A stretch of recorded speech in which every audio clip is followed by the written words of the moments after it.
Sondu, haleluya. Haleluya. Na waona hapo ndugu zangu, Bwana Yesu asifiwe. Asante sana. Praise the Lord. Bwana Yesu asifiwe. Asante sana. Thank you so much. Ni mwaminifu kiongozi mwaminifu wa mama wa mboga. Bwana nawapenda sana. Praise the Lord. Sondu,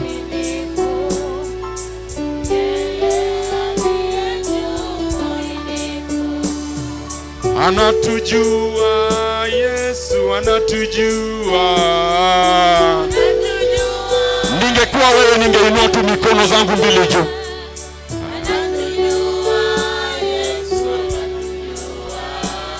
Come close to me. Just come close to me.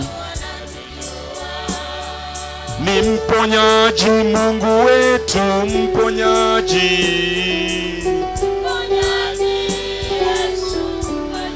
Mponyaji.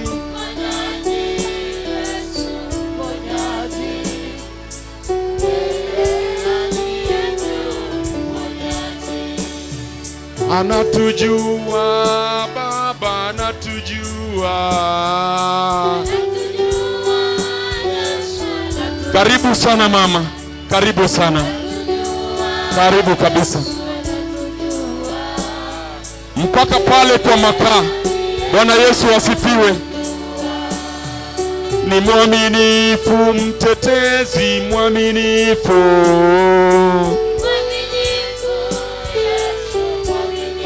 Mwaminifu hata pale kwa samaki, mama wa samaki. Bwana Yesu asifiwe. Anatujali Yesu, anatujali.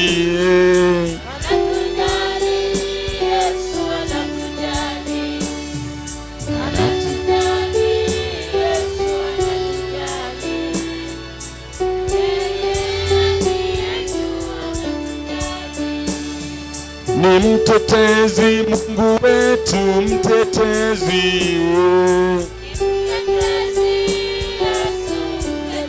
Haleluya.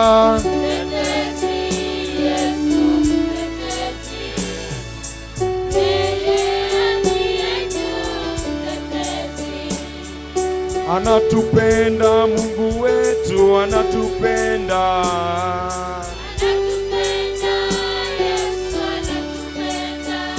Jehova anatupenda, Yesu anatupenda. Yeye aliye juu anatupenda. Tunampenda Mungu wetu, tunampenda. Inakuanga ya kupendeza na mikono miwili juu.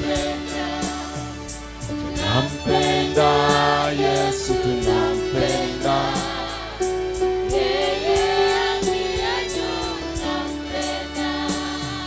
Sitamuacha milele, sitamuacha.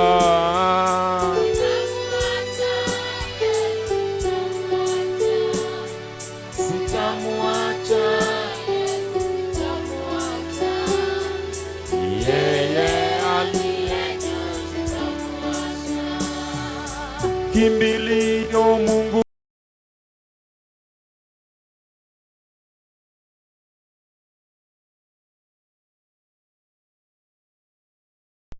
likataliwa, wakakanyagwa.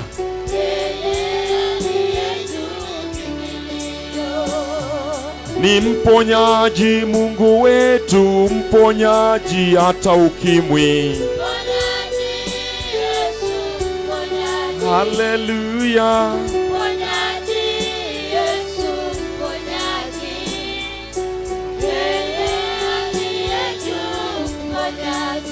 Ningepata tu makofi zingine za juu hivi, shangwe na vigelegele ndanderemo, mpaka askari anapenda Yesu. Asante sana ndugu yangu.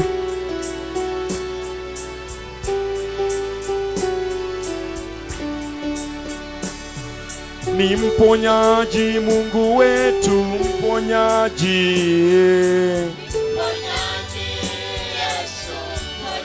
Mponyaji,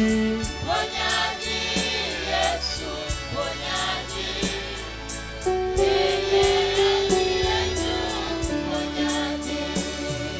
anatupenda kiongozi, anatupenda. Anatupenda, Yesu anatupenda. Milele. Anatupenda, Yesu anatupenda. Yeye aliye juu anatupenda. Ni mwaminifu, Mungu ni mwaminifu. Asante sana wana bodaboda, mafundi wa bodaboda. Bwana Yesu asifiwe. Asante sana ndugu yangu. Ni daktari, Mungu wetu ni daktari.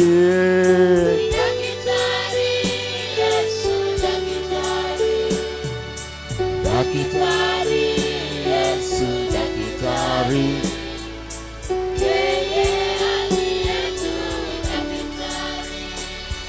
Msaidizi, Mungu wetu msaidizi.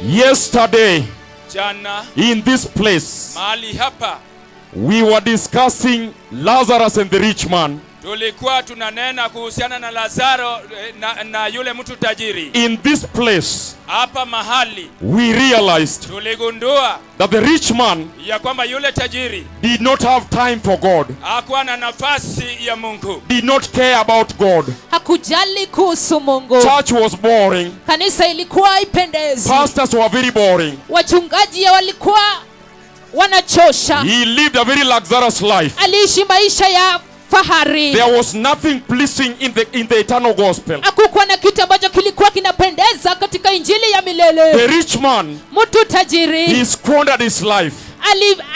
alitumia maisha yake vibaya. He squandered his life. Alitumia maisha yake vibaya. And then later, Alafu baadaye when death caught up with him, wakati kifo kilimshika, he realized aligundua that he is in another realm. ya kwamba katika nyanja nyingine, There where he was in torment, mahali ambapo walikuwa katika mateso, he pleaded with his father Abraham. alimsihi baba yake Ibrahimu, And he told Father Abraham, na kamwambia baba Ibrahimu, please remember mercy tafadhali kumbuka rehema and remove me out of this place, na unitoe mahali hapa, or send Lazarus ama utume Lazaro to bring me water ili kwamba niletee that I maji, may cool my tongue. ili kwamba nipate kupoesha But it ulimi was wangu. too late. Lakini ulikuwa umechelewa. It was too late. Ulikuwa umechelewa. Abraham said, Ibrahimu akasema, my son, remember mwana wangu kumbuka the way you squandered life, jinsi ulivyotumia maisha yako vibaya, the way you never cared about God. jinsi ambavyo hukujali kumhusu On Mungu. Sunday you are visiting people. Siku ya Jumapili ulikuwa ukimtembelea watu, You are not really caring about God. huku unajali hata kumhusu Mungu. You squandered life, my son. Ulitumia maisha yako vibaya mwanangu. Now time is over. Sasa wakati umekwisha, And there is nothing we can do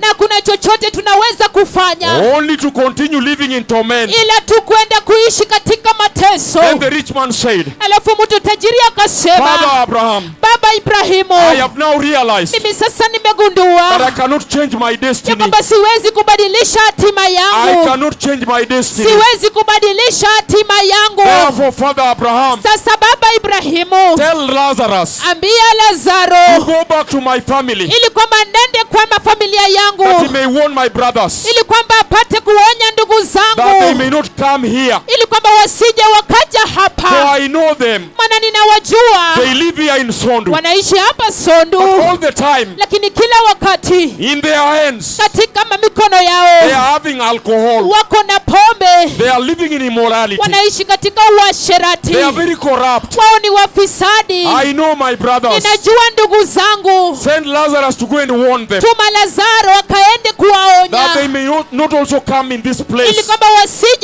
wasije kuja mahali a hapa, place of torment. mahali pa mateso. But Lazarus said, Lakini Lazaro akasema, Abraham said, Ibrahimu akasema, no, my son. kwamba hapana, la mwana wangu, There in Sondu, pale Sondu there are pastors preaching. kuna wachungaji ambao wanahubiri. If they are not able to listen to them, Kama hawataweza kuwasikia they wao, will not listen to anybody. basi hawatasikia mtu yeyote yule. Even if anyone rises from the dead, Hata kama mtu atafufuka kutoka kwa wafu, there was no chance for the rich man. hakukuwa na nafasi kwa mtu He tajiri. cried so much, Alilia sana, but there was nothing that could be done. lakini hakuna kitu ambacho kingefanywa. There in hell, Pale katika mateso, it is not a rehabilitation center. sio mahali pa kurekebisha tabia, It is not a rehabilitation center. sio mahali pa kurekebisha tabia, Hakuna kurekebisha tabia jehanamu. hakuna kurekebisha tabia jehanamu. Then yesterday, Alafu jana we also learned pia tulijifunza that if you want to change, ya kwamba kama unataka kubadilika, the day is today.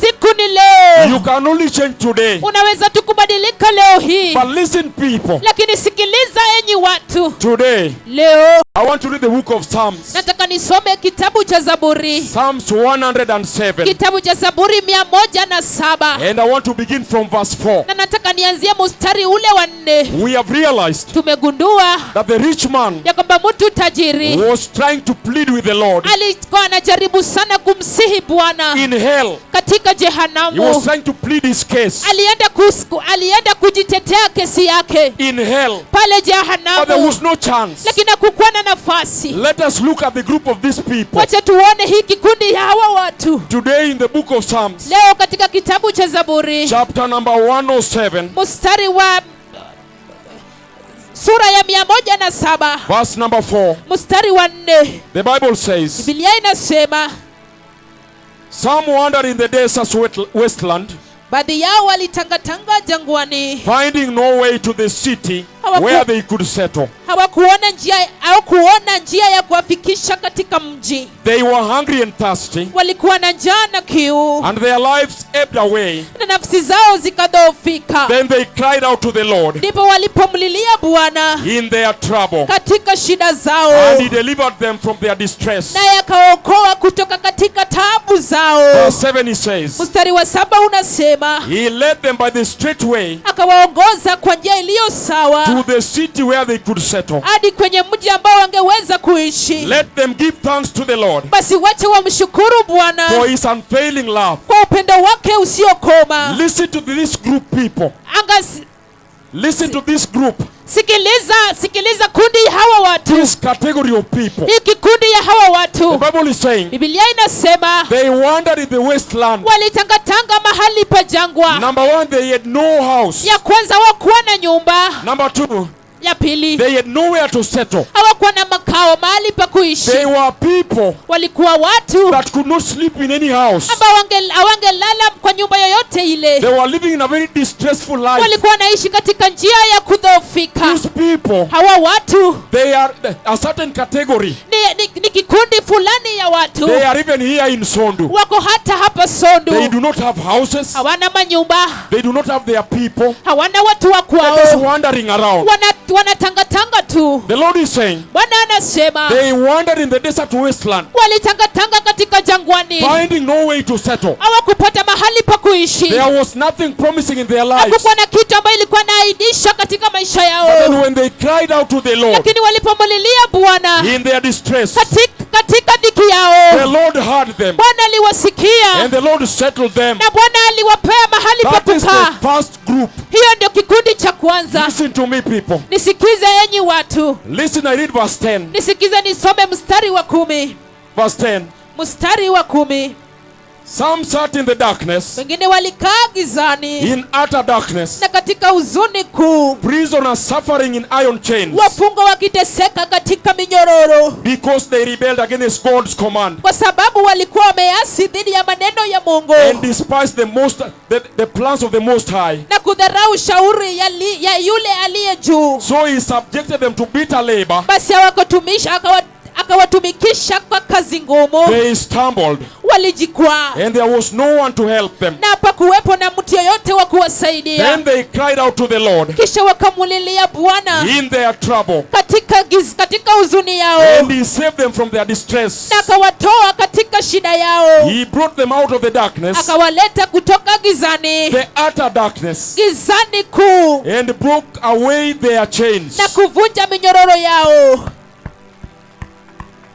Bwana Yesu asifiwe. Bwana Yesu The Lord asifiwe. is saying, Bwana anasema some wandered, wengine walitangatanga, but some were in darkness, na wengine walikuwa katika giza, utter darkness. giza totoro. They rebelled against the Lord. Walimuasi Bwana, They never wanted the eternal gospel. hawakuhitaji injili ya When milele. the gospel was being preached, Wakati injili ilikuwa ikihubiriwa, they ignored and despised. walipuzilia na kudharau. But in that condition, Lakini katika hali hiyo, the Lord brought them into affliction. Bwana aliwaleta katika mateso. They lived into darkness, Waliishi katika giza, the darkness of their people. giza ya watu wao. They were captured by the darkness. Walitekwa mateka na giza. The people living in darkness, Watu ambao wanaishi katika giza, their lives were controlled by darkness. maisha yao ilikuwa inaendeshwa na giza. They had spiritual issues, Walikuwa na mambo ya kiroho, but they wanted to solve them traditionally. lakini walikuwa wanataka kuzisuluhisha kitamaduni. Some people, Watu wengine they are sick.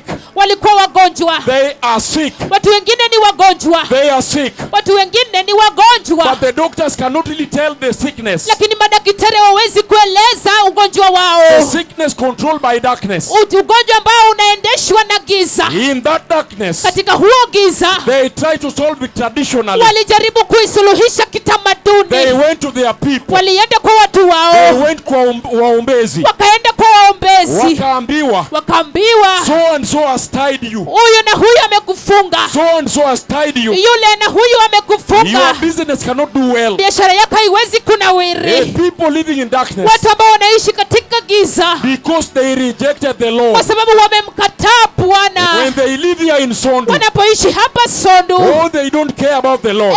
wajali kumhusu Bwana. The Lord is very boring. Bwana hapendezi. Pastors are very boring. Wachungaji wanachosha. Nothing of the eternal gospel is very appealing to them Hakuna chochote ya injili ya milele inayowapendeza, until the Lord brought the affliction. hadi wakati Bwana alipoleta mateso, Then they began to live in darkness, kisha wakaanza kuishi katika giza, a life controlled by darkness. maisha ambayo inaendeshwa na giza. Everything darkness. Kila kitu ni giza. When they have a problem, Wakiwa na shida, they run kwa waganga. wanaenda kwa waganga. All their issues, Kila masuala yao yote they want to solve it kwa waganga. wanataka kusuluhisha kwa waganga. They believe Wanaamini that the devil has power, ya kwamba shetani anazo nguvu, power than the Lord. nguvu kumliko Bwana. But in that situation, Lakini katika hali hiyo, the Lord released them into afflictions Bwana aliwaachilia katika mateso and trouble. na shida. These people, Hawa watu even here in Sondu, hata hapa Sondu they are not able to go home hawawezi kuenda nyumbani, because they are afraid, maana wameogopa. afraid of darkness, Wameogopa giza, that they will be killed. ya kwamba watauawa. They are afraid of anything. Wanaogopa kitu chochote They are kile suffering, ambapo mateso, but yet they are afraid. ilhali wanaogopa In their distress, katika mateso yao, in their trouble, katika dhiki yao. they always run to Kila waganga, mara wanaenda kwa waganga, trying to solve things traditionally. wakijaribu kusuluhisha mambo The kitamaduni. Bible is saying Biblia inasema they are living in darkness. wanaishi katika giza. Asante sana ndugu yangu. Askofu, msalimie ndugu yangu. Asante sana ndugu yangu, Asanteni sana jameni. asanteni sana jameni. Sasa simvuke tu barabara, mvuke tu barabara jameni. Bwana Yesu asifiwe. Bwana Yesu asifiwe. Ni maisha mbaya sana kuishi katika maisha ya giza.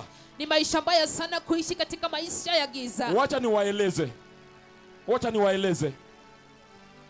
Mtu anayetawaliwa na giza, Mtu ambaye anatawaliwa na giza, hata akipata lizard kwa mlango yake, hata akipata mjusi katika mlango yake, hiyo ni ndugu yake ndiye anataka kumuua. hiyo ni Mungu yake anataka kumuua. Ndugu yake. Huyo ni ndugu yake anataka kumuua. Akipata tu hata mayai kwa njia, Akipata tama yai njiani, they try to solve it kwa waganga. wanajaribu kuisuluhisha kwa waganga. Yeyote ambaye anatembea kwa giza, Yeyote ambaye anatembea kwa giza, kila wakati anatawaliwa na giza. kila wakati anatawaliwa na giza, And yet the Lord is giving solution. ilhali Bwana analeta suluhisho. If you read this scripture, Unaposoma andiko hii, he is saying anasema this category of people hiki kikundi cha watu suffering wanateseka in darkness, katika giza, they are in alcoholism. wako katika ulevi. Alcoholism has captured them. Ulevi umewateka katika mateka, And yet they don't know what to do lakini hawajui wakufanyalo, because they rejected the Lord. maana walimkataa So the Bwana. Lord released them into affliction and drunkenness. Bwana kawaacha katika mateso na ulevi. Watoto wao wote wanalewa. Watoto wao wote wanalewa, Biashara haifanyi mzuri. biashara haifanyi mzuri, Everything is wayward in the family. kila kitu inasambaratika katika familia yao, And yet they did not think to follow the Lord. ilhali hawakufikiria kumfuata Bwana, They did not think to go to church. hawakufikiria kwenda They did kanisani, not even try the pastors. hata hawakujaribu wachungaji. Many times, beloved people, Wakati mwingi watu wapendwa, people living in darkness, watu ambao wanaishi katika giza, their lives are controlled by darkness. maisha yao inaendeshwa, inatawaliwa na giza. Praise the Lord, Sondu. Bwana Yesu asifiwe. And yet in Sodu, that affliction, katika hiyo mateso, watoto wote wako katika ulevi. watoto wote wako katika ulevi. Mama aliwacha mzee. Mama aliwacha mzee, Mzee alilala na binti yake. mzee akalala na binti yake, Shamba yao wakauza yote. shamba yao wakauza yote, Walitoroka wakakuja Sondu. wakatoroka wakaja But Sodu. when they were in Sondu here, Lakini walipokuwa hapa Sodu, in affliction, katika mateso, in bitter labor, katika uchungu, because they ignored the Lord, maana walimpuuzilia Bwana, they did not run to the Lord. hawakumkimbilia Bwana, They ran kwa waganga. walikimbilia kwa waganga. But in this category, Lakini katika hii kikundi cha the watu, Bible is telling me Biblia inaniambia mimi that when these people ya kwamba wakati hawa watu living in bitter labor, wakiishi katika kazi ngumu, when they became the slaves of sin, walipokuwa matekwa wa dhambi, then they realized wakagundua that there is Lord God Almighty ya up. kwamba kuna Mungu mkuu huko juu. When they were captured into slavery, Walipotekwa mateka katika utumwa, they were slaves to sin. wakawa watumwa wa dhambi. Najua kuna watu ambao ni watumwa wa dhambi. Najua kuna watu ambao ni watumwa wa dhambi, They sleep with all men. wanalala na wanaume wote, They sleep with all women. wanalala na wanawake wote, And yet they don't like it. ilhali hawapendi, And yet they don't know what to do. ilhali hawajui wafanye nini. Bwana Yesu asifiwe. Bwana Yesu They asifiwe. have tried marriages. Wamejaribu ndoa, All the time is failing. kila wakati inasambaratika, They don't like it. hawaipendi, But they don't know what to do. lakini hawajui wafanye But nini. in that bitter distress, Lakini katika machungu the hayo, bitter labor, kazi ngumu hiyo, many people watu wengi have ignored the Lord. wamempuzulia But Bwana. when I read my scripture, Lakini naposoma andiko hii, the Bible is telling me Biblia inaniambia that when this category of people, ya kwamba wakati kikundi hiki cha watu when they cry to the Lord, walipomlilia Bwana, always the Lord listens. kila wakati Bwana husikiliza. Hallelujah, Sondu. Haleluya. Sondo, Wangapi wanasema hapana, wacha afadhali tumlilie Mungu. wangapi wanasema hapana, afadhali tumlilie Mungu, Afadhali tu tumlilie Mungu. afadhali tu tumlilie Because the Mungu. Lord is saying, Bwana anasema in their bitter affliction, katika mateso yao ya uchungu they cried out to the Lord. walimlilia Bwana. But listen, I tell you something, Lakini Sondu. sikiliza niwaambie kitu Sondo, The darkness that the Lord is talking about giza ambayo Bwana ananena kuihusu is a bad darkness. ni giza mbaya. It may not be you, Huenda sio wewe, but it may be your people, lakini huenda ni watu your wako, brothers or your sisters. mandugu zako na dada zako. But listen to me, Sondu. Lakini nisikize Sondo, Solution is crying to God. suluhisho ni kumlilia Bwana, Only crying to God. kumlilia tu Bwana. Listen, I read the third category, Nisikize nisome kikundi cha tatu cha watu, verse number 17. mstari wa 17. Some became fools through their rebellious ways, Wengine wakawa wajinga kutokana na uasi wao, and suffered affliction because of their iniquities. wakapata mateso kwa sababu ya uovu wao, They loathed all food wakachukia kabisa vyakula vyote, and drew near to the gates of death. na wakakaribia malango ya mauti. Then they cried out to the Lord Ndivyo walipomlilia Bwana in their trouble, katika shida yao, and He saved them from their distress. naye akawaokoa kutoka kwenye tabu yao. Bwana Yesu asifiwe. Bwana Yesu The asifiwe. Lord is forever faithful. Bwana kila wakati ni mwaminifu. There are some people Kuna watu wengine in their rebellious ways, katika njia yao ya uasi they rejected the Lord walimkataa and Bwana, went into immorality, wakaingia katika went uasherati, into things. wakaingia katika mambo, Then their rebellious ways alafu katika njia yao ya uasi subjected them to suffering. wakajitiisha katika mateso. Some of them Wengine were wao at the point of death. walikuwa katika katika hali ya kifo, They were nearing their graves. walikuwa karibu na mauti. But in that situation, Lakini katika hiyo hali when they cried out to the Lord, walipomlilia Bwana, the Lord heard them. Bwana aliwasikiza. Now listen to me, Sondu. Na sasa nisikilize Sondu. I want to ask you questions. Nataka niwaulize maswali. Why continue suffering in affliction? Kwa nini uendelee katika mateso? Wapendwa wa Sondu, sasa wacha tusemezane. Wapendwa wa Sondu, sasa wacha Let tusemezane. us now talk. Wacha sasa tusemezane. The people of Sondu. Watu wa Sondu, I know in this place ninajua mahali hapa there are those three categories. kuna hao vikundi vitatu vya The watu. people wandering in no houses. Watu ambao wanatangatanga na hawana manyumba, They have no family. hawana familia, They have no income. hawana mapato. Even if the funeral happens at home, Hata kama matanga inafanyika nyumbani, they can never be told. hawawezi kuambiwa, They bring nothing on the table. hawaleti chochote katika They are meza, despised in the family. wanadharauliwa katika familia. Even their people Hata watu wao, do jamaa not know zao, where they live. hawajui mahali wanakoishi. All that category of people, Hiyo kikundi cha watu they are here in Sondu. wako hapa Sondu. Category number 2, Kikundi cha pili, the people living in darkness. watu ambao wanaishi katika giza, Darkness of immorality. giza ya uasherati. I know here in Sondu, Ninajua hapa Sondu there are women selling their bodies. kuna wanawake ambao wanauza miili zao. Here in Sondu, Hapa Sondu there are people who have suffered in the hands of waganga, kuna watu ambao wanateseka katika mikononi mwa waganga, trying to solve their situations. wakijaribu kusuluhisha hali yao. Let me tell you, Wacha niwaambieni, you have tried enough. umejaribu ya kutosha. My question to you, Swali langu kwako ni, why continue suffering? kwa nini uendelee katika And yet the mateso, Lord is saying, ilhali Bwana anasema when they cried out to the Lord, walipomlilia Bwana, oh the Lord, the faithful one, Bwana aliye mwaminifu he heard them. aliwasikiliza. But listen again, Lakini sikiliza tena, there are this category of people kuna hiki kikundi cha watu that in their rebellious ways, ambaye katika njia yao ya uasi the Lord subjected them into affliction. Bwana aliwatiisha katika mateso. They could not earn anything. Hawakuweza kujitwalia They chochote, could not earn a living. hawakuweza kujitwalia maisha, Not able even to pay school fee. hawangeweza hata kulipa karo ya They shule. live a bad life. Waliishi maisha potovu, But all the time, lakini kila wakati, because they live in darkness, maana waliishi katika giza, they try to solve their issues in darkness. walijaribu kutatua shida zao kwa katika giza. But the Lord is looking at Sondu Lakini Bwana anatazama Sondu and is really worried na anasumbuka sana and is asking, na anauliza, why continue suffering? kwa nini uendelee katika mateso? Why continue suffering? Kwa nini uendelee katika mateso? Here the Bible is saying, Ilhali Biblia inasema when they cried out to the Lord, walipomlilia Bwana, the Lord heard them Bwana aliwasikiliza and he delivered them from their distress. na akawakomboa na shida zao. There is this category of people. Hii ni kikundi cha watu. There is this category of people. Kuna hichi kikundi cha watu They live in darkness wanaishi katika giza and they fear anything. na wanaogopa kila kitu kile, They fear anything. wanaogopa chochote. Even if they meet a lizard, Hata wakikutana na mjusi they feel somebody want to kill them. wanahisi mtu anataka kuwaua, And so because they fear na death, kwa sababu wanaogopa kifo, and yet they do not fear the Lord, ilhali hawamhofu Bwana, so they live in fear. basi wanaishi katika uofu. Listen to me, people. Nisikilize The watu, Lord is saying, Bwana anasema when they cried out to the Lord, walipomlilia Bwana, the Lord heard them Bwana aliwasikia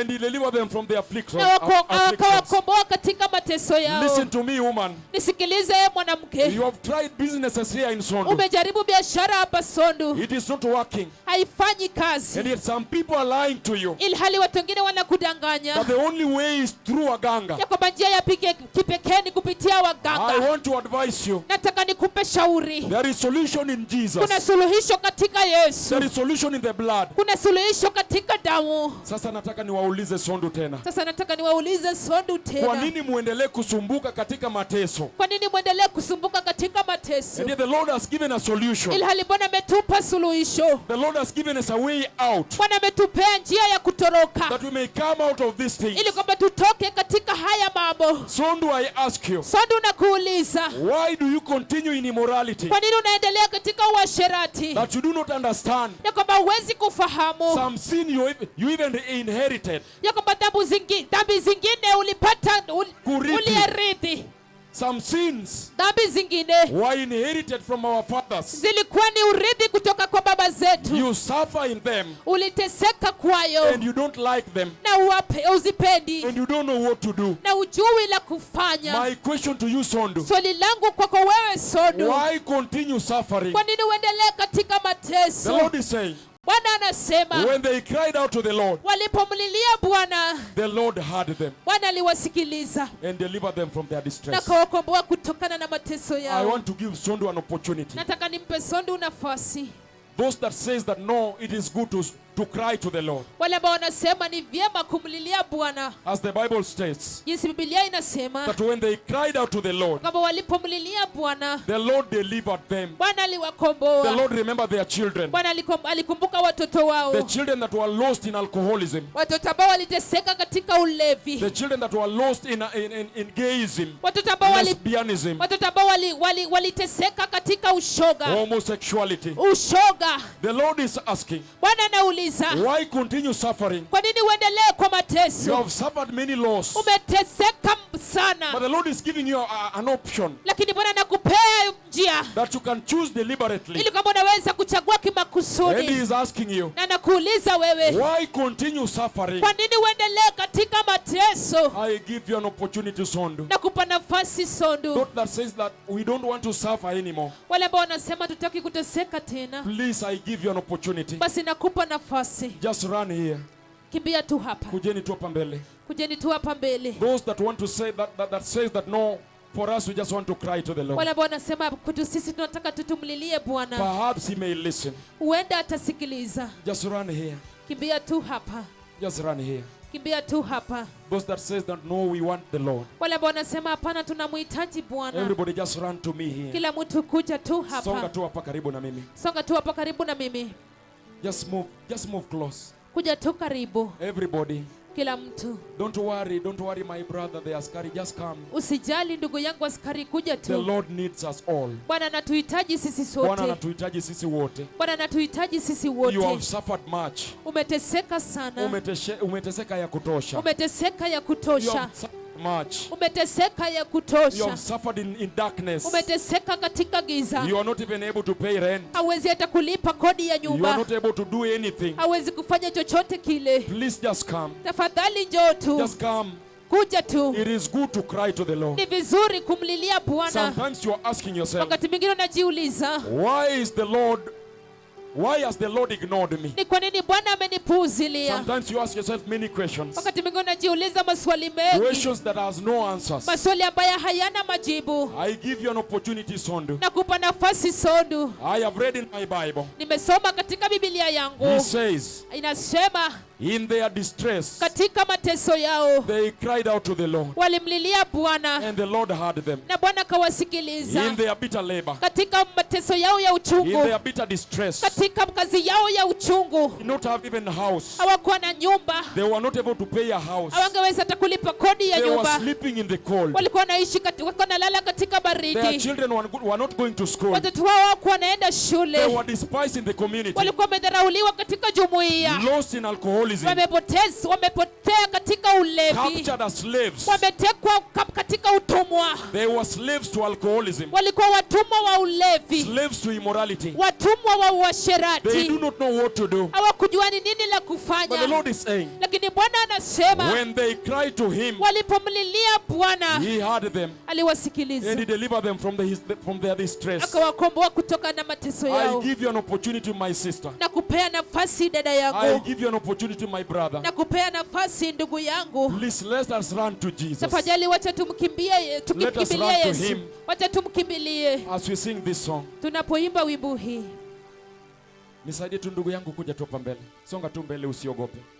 Songa tu mbele. Nimkimbilie nani?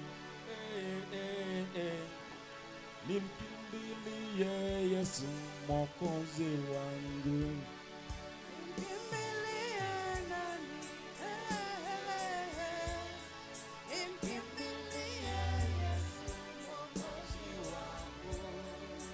Nimkimbilie nani?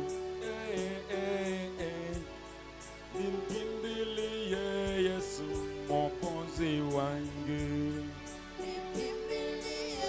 Just move closer. Songa tu karibu.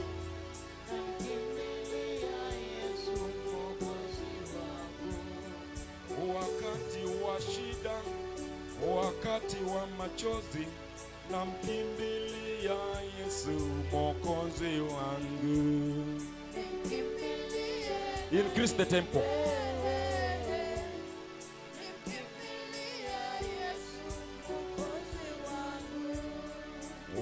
Wanaponicheka, wanaponitoroka, namkimbilia Yesu Mwokozi wangu.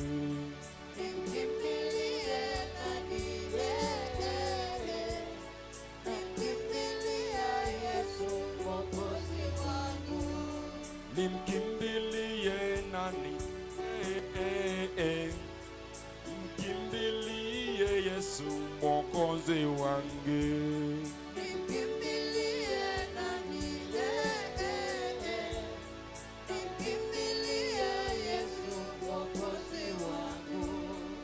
Wakati wa kifo, wanaponitoroka, namkimbilia Yesu Mwokozi wangu.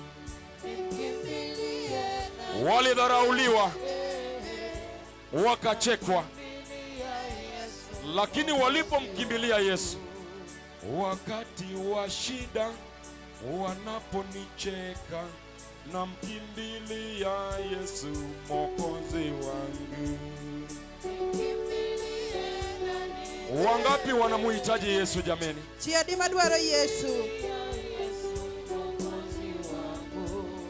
Nimkimbilie nani? Nimkimbilie Yesu Mwokozi wangu.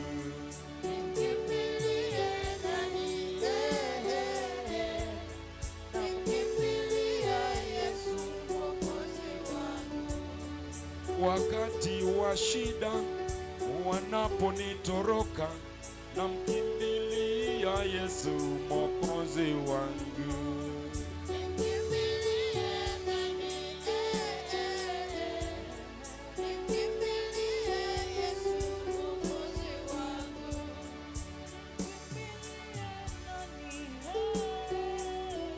Itakuwa mzuri ukiinua mikono zote juu.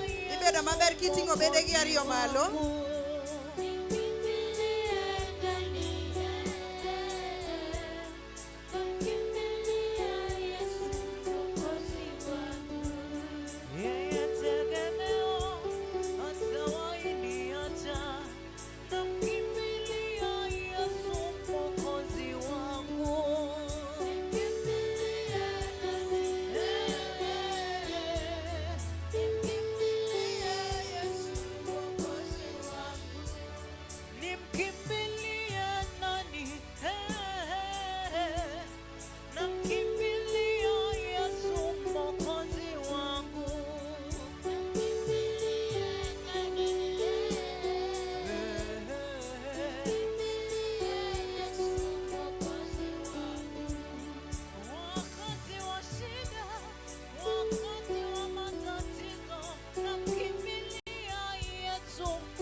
Wakati mwingine inafika wakati huwezi kimbilia mtu yeyote.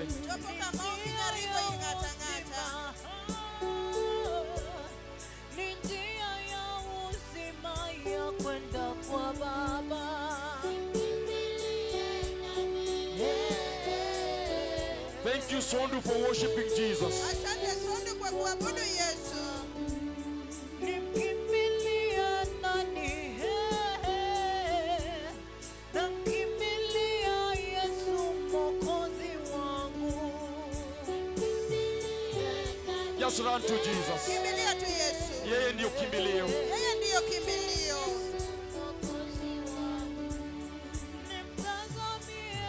Wanadamu watakusaidia.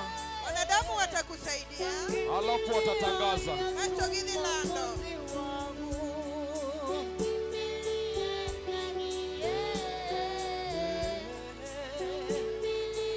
Men will help you. Wanadamu watakusaidia. Then they will announce. Na watatangaza.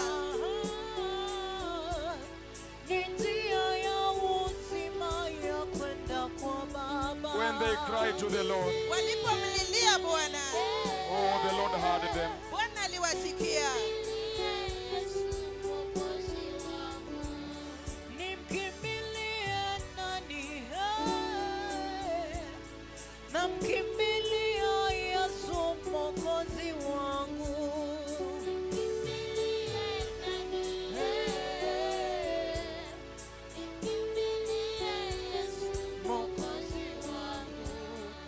Wakati wa shida wanaponisengenya, namkimbilia Yesu Mwokozi wangu.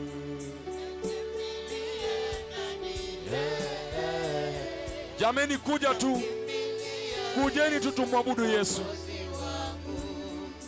Wakati wa shida wanaponisimanga, namkimbilia Yesu Mwokozi wangu. Lilia tu Mungu.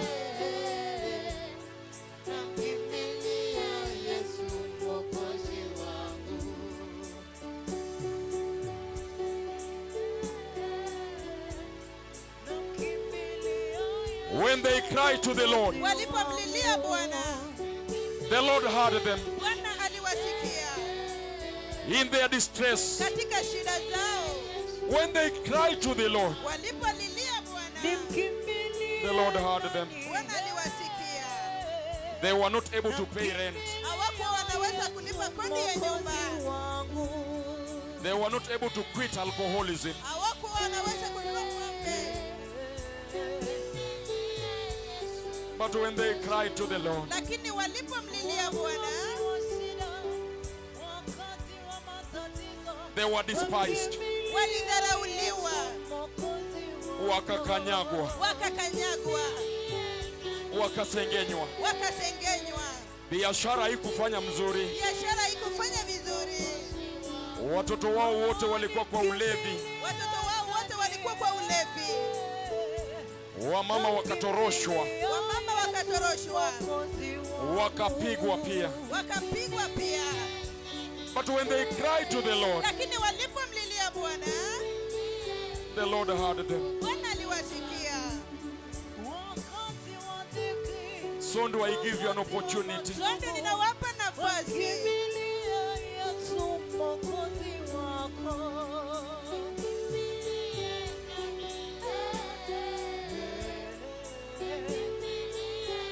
They were not able to walk out of sin. Hawangeweza kutoka kwa dhambi.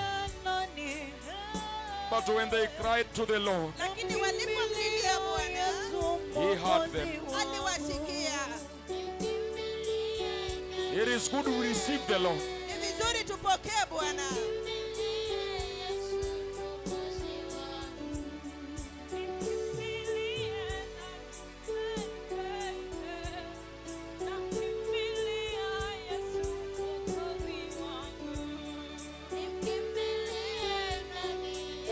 Let us just worship Him. Wacha tumwabudu tu yeye. Usilie, usikate tamaa. Anajua unayopitia. Usilie. Usilie.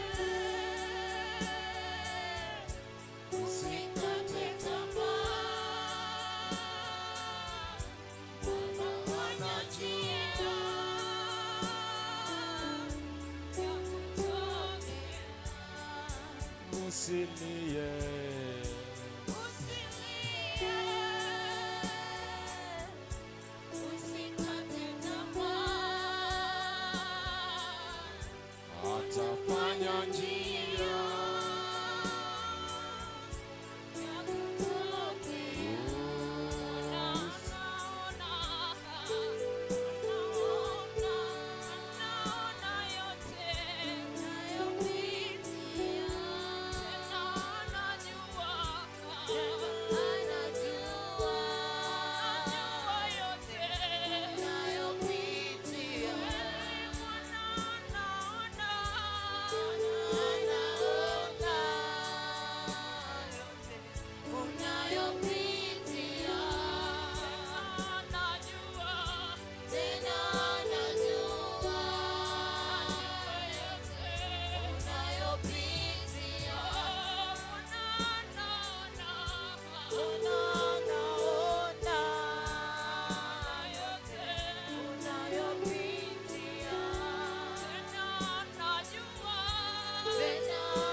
usiende.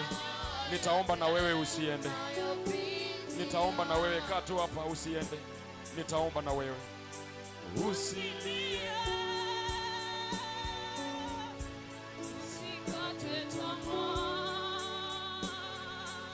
Tutaomba saa hizi tu.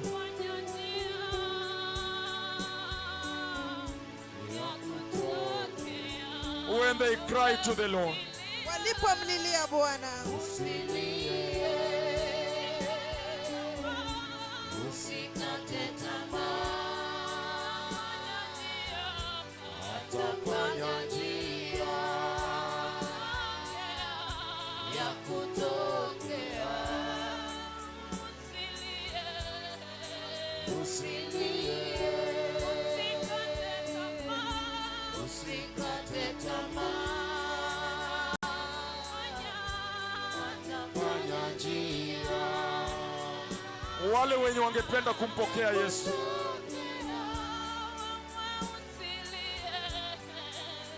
usilie, usikate tamaa, atafanya njia ya kutokea.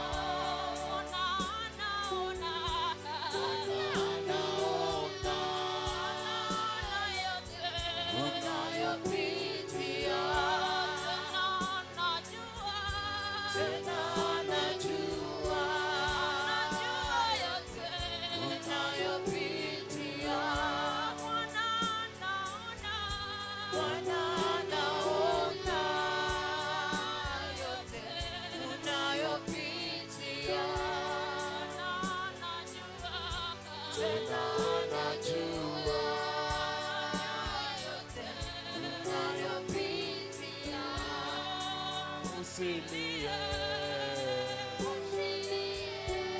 Usikate tamaa. Usikate tamaa, When they cry to the Lord, walipomlilia Bwana, ya kutokea. usilie. Usilie, usikate tamaa, atafanya njia ya kutokea. Usilie, usikate tamaa, atafanya njia. Let us all receive the Lord. sote tumpokee Bwana. Usilie.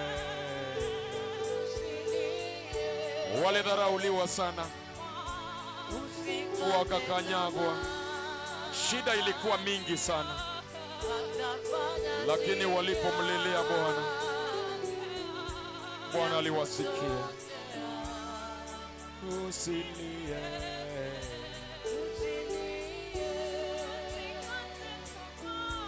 Usikate tamaa,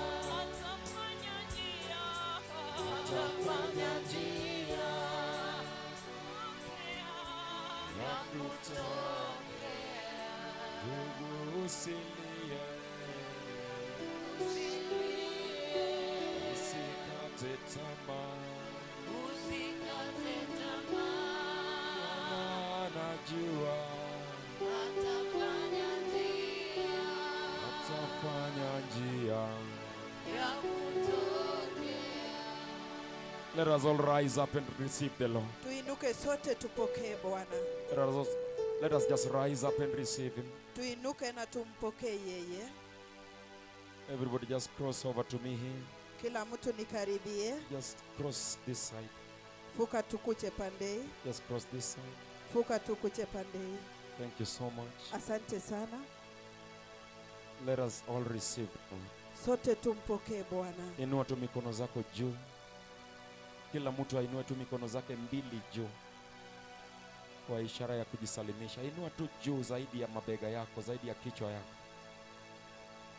Kwa lugha moja tuseme, Bwana Yesu mkuu, Bwana Yesu mkuu, jioni ya leo jioni ya leo ninatubu dhambi zangu zote ninatubu dhambi zangu zote, na ninaomba unisamehe. Naomba unipokee na unirekebishe.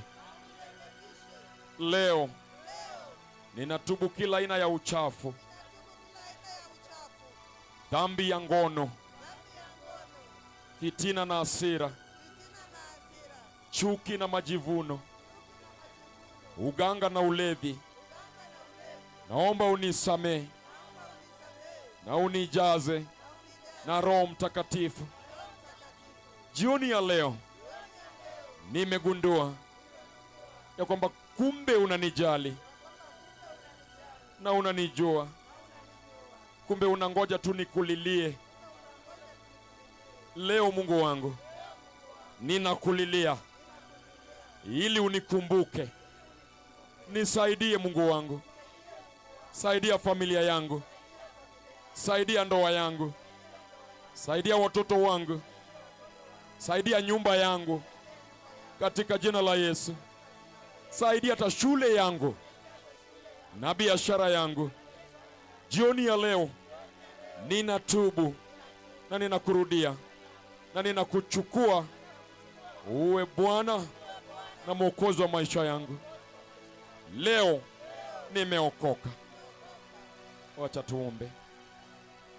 Father, in the mighty name of Jesus, Baba, katika jina kuu la Yesu, today Lord we have come before you leo Bwana tumekuja mbele zako in total surrender, katika kujisalimisha kikamilifu, in total submission. katika kujisalimisha kikamilifu. And Lord, na Bwana, we have realized tumegundua that we are the one that rebelled against you. ya kwamba sisi ndio wale tuliasi mbele zako, And so you subjected us to bitter labor. na sasa ukatuachilia katika kazi ngumu. But Lord, Lakini Bwana, we have realized our mistakes tumegundua makosa yetu and we have returned back to you, Lord. na tumekurudia Bwana. Father, I pray that you may hear our prayers. Baba, ninaomba usikie maombi yetu, And Lord, help us. na Bwana utusaidie. Among these people, Miongoni mwa hao watu there are those that are suffering from different diseases. kuna wale ambao wanateseka katika magonjwa tofauti. Some are crying for their children. Wengine wanalilia watoto Some are wao, crying for their houses. wengine wanalilia nyumba Some zao, are crying for their marriages. wengine wanalilia ndoa zao, Lord, some are struggling to come out of sin. wengine wanang'ang'ana kutoka kwa dhambi, Some are crying for their businesses. wengine wanalilia biashara zao, Some of them are despised wengine wamedharauliwa in their families, katika familia zao, rejected wamekataliwa and afflicted. na wako na mateso, They do not know where to run to. hawajui wakimbie wapi. Even in this crusade, my Father, Hata katika mkutano huu wa hadharani there are women here kuna wamama hapa who may be wondering ambayo labda wanashangaa that where will they go after this? ya kwamba wataenda wapi baada ya hili. Kumbe this crusade became habitable for them Kumbe hii crusade ikawa nyumba yao, because they never knew where to turn to after this. maana hawakujua wataenda wapi baada ya hili. Father, Baba, they are crying for different issues. wanalilia masuala tofauti. Father, Baba, you are the one who knows them. wewe ndio unawajua Whatever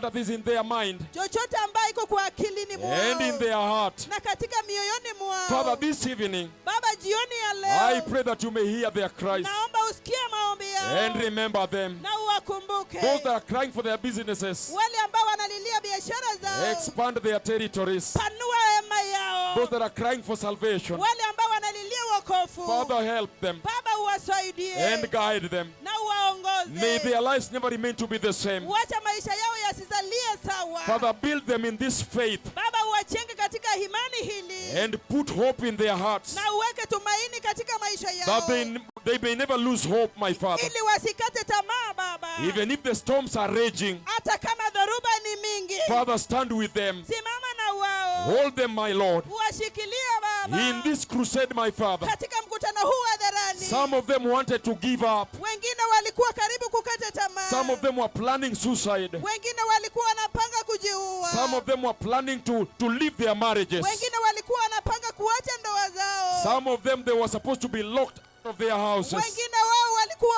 wafungiwe nyumba zao because they have not paid the rent. maana hawajalipa kodi. But Father, now that they have come here, Lakini Baba, kwa sababu wamekuja hapa, listen to them, my Father. uwasikilize Baba, Help them to pay their school fee. uwasaidie walipe karo yao ya shule. Remember the town of Sondu. Kumbuka mji wa Sondu, Remember us, my Father. utukumbuke We truly repent, Lord, Pia tunatubu as the priesthood, kama for we are kuhani, the people that have not led the church right. kwa sababu sisi sio watu ambao hatujaongoza kanisa vizuri. Father, forgive us Baba tusamehe and remember us too. na utukumbuke pia In the mighty name of Jesus, katika jina kuu la Yesu. Father, we have prayed. Baba tumeomba. And let us all clap to the Lord. Sote tupigie Bwana makofi. Makofi na shangwe na vigelegele. Makofi na shangwe na vigelegele.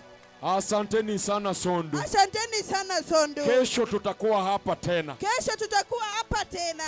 Wamama wa biashara kwenye maduka, Wamama wa biashara kwenye maduka, tunawakaribisha katika crusade kesho, tunawakaribisha katika crusade kesho, na hata katika ibada kesho. hata katika ibada kesho. Tuko na madhabahu mbalimbali Tuko na madhabahu mbalimbali all over Sondu. hapa Sondu. Let me just give an opportunity to Overseer Felix Wacha nipatia nafasi kwa mwangalizi Felix to finish with us as he is telling us where the altars are. akimtumalizia akituelezea madhabahu siko wapi. Karibu sana. Karibu sana. Haleluya. Haleluya. Tupige Yesu makofi, shangwe na vigelegele. Tupigie Yesu makofi, shangwe na vigelegele. Sijasikia shangwe, nimesikia tu makofi peke yake. Haleluya. Haleluya. We give glory and honor to the Lord. Tunapa Bwana utukufu na heshima. This far that he has brought us. Umbali huu ametuleta. Kweli yeye ni Ebeneza. Kweli yeye ni Ebeneza. I want to take this time Nataka kuchukua nafasi hii to welcome all of us niwakaribishe nyote into our celebration Sunday services tomorrow. katika ibada yetu ya sherehe kesho. If you come from around this place, Kama unatoka mahali hapa, I want to welcome you to Sondu Kandaria main altar. nataka nikukaribishe katika Sondu Kandaria main altar, Just behind Jumbo Steel here. nyuma ya Jumbo Steel hapo. Hallelujah. Haleluya. We also have